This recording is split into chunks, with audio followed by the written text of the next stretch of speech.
Good morning po sa inyo lahat. Isa pang muli yugto na ating daily Bible blessings. Pamagat po ng ating arayang umaga ay, ano kaya ang iiwan natin? Ano kaya ang iiwan natin? Minsan ba kapag ako ay nagbabay-bahay para gumanap ng mga home Bible studies at gawain ng Panginoon kung saan-saan, nakita po ako ng kung ano mga bagay sa paligid.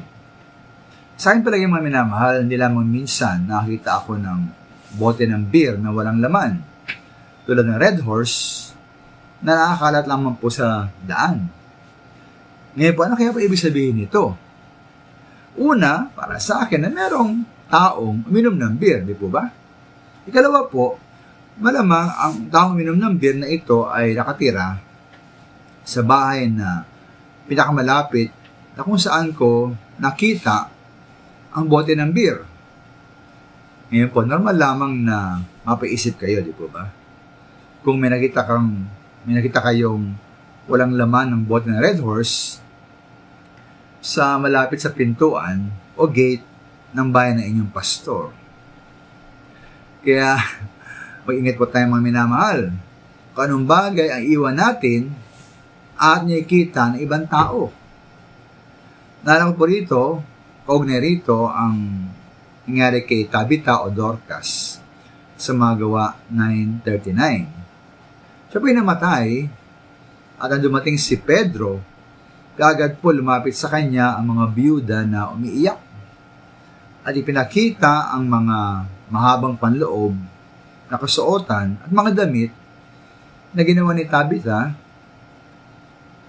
para sa kanila nung siya po'y nabubuhay pa. Ay sa verse 36, nang buhay pa si Tabitha, ginugol niya ang kanyang panahon sa paggawa ng kabutihan at pagkakawang gawa.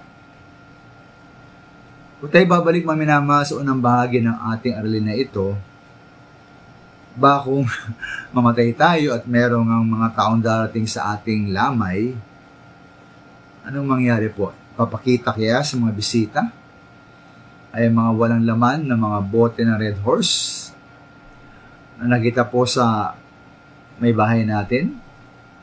Binakatibayan na tayo may nginom at lasenggo nung tayo nabubuhay pa.